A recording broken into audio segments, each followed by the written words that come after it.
Well, no pressure, guys, but this is me saying that if that time ever came, I can say that I fucking tried. Anyway, so I'm gonna start here, and it's a lot, but, like, I actually don't want to beg, but, oh my god, please. So, you probably think I'm going crazy right now. Do you want me to tell you that I'm on crack?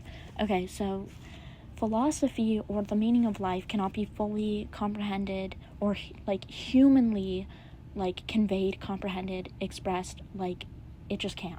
We are not made to understand it because it's uncertain, because of how subjective it is.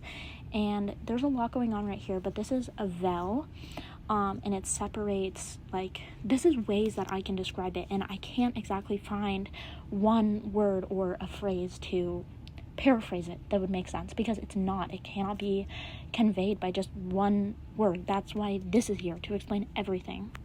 Okay, so anyways, on this side we have simple, life is a lot more simple. You're comfortable being quote-unquote ignorant, and not ignorant in a sense that has a negative connotation around it, but just that ignorance is bliss in that type of sense. You're complacent, you haven't really asked the deeper questions. You're just accepting of the reality, the perception of it that's placed in front of you. The ego or the subconscious, so you kind of operate off of systemic programming, survival, whether it be physical, emotional, from trauma, etc., and hedonism, so life's primary purpose is pleasure to some degree, and it's not all the time, but just to have a enjoyable life. And these are difficult experiences. They are experienced through a different perception of reality, so they're hard, but in different ways is how I would explain it. Their experiences are not comparable because they're not relative, they're just different. So we have seen this side of the vel, and the way that I would describe this vel, right, is enlightenment, experience, and asking the deeper questions. So contemplating the meaning of life and or self, and what your truth is in the face of reality, your perception of reality, not just idiosyncratic, cultural, societal relativity. It's something that's unique, something that ties into an individualistic perspective. So this is how I describe it, because this is what it's been for me. This is how I cross this veil of higher consciousness, is another way that I would describe it, is through enlightenment and awakening, through experience. So this is for me personally, but understanding is so crucial to me, and I've noticed that this ties into embodiment, so becoming something, and doing this through my own autonomy. And by autonomy, I more mean I am aware that I have free thought, therefore I have free will, and I do things out of free will. I do things with intention. I do things with consciousness, not just because of the ego, not just because it is how I am subconsciously adapting, surviving to quote-unquote reality. So, let's see, reality, filter out warp change to congruency with perception. Yeah, so this is the veil of reality and how it relates to me. That's a lot to go into.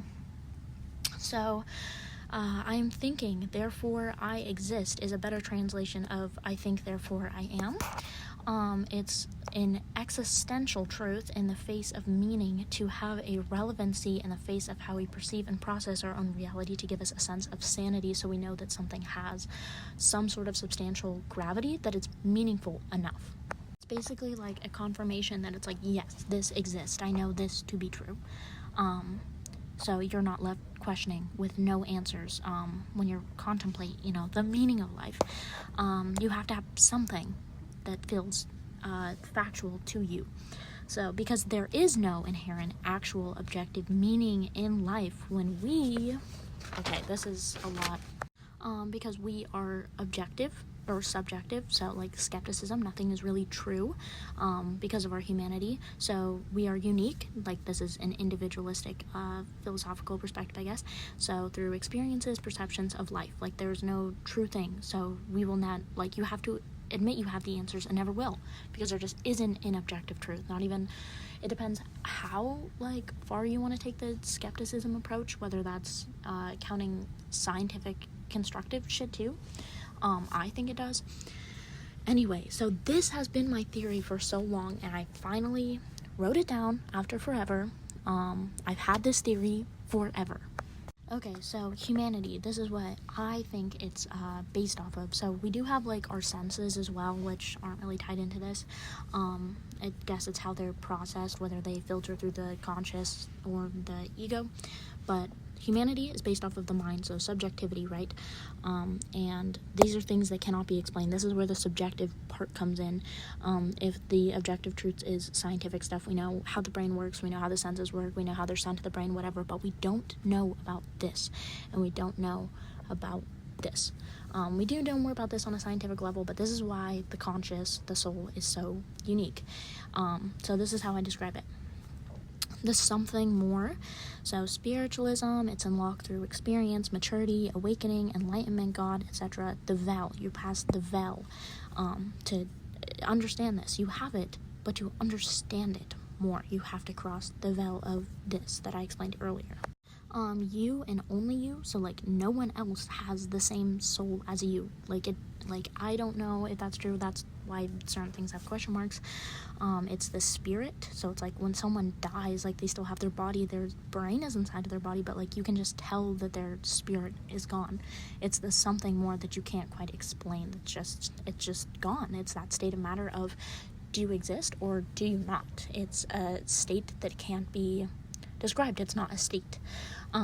It's who we really are, that we will never have the human capacity to comprehend or conceptualize.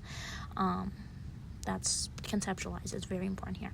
So true free thought when it comes to your conscious equals free will. Like that's like I was saying earlier, it's putting conscious, it's putting intention, it's understanding things more. It's uncertain. You have to surrender to it. It is the divine, the Holy Trinity, whatever you want to call it.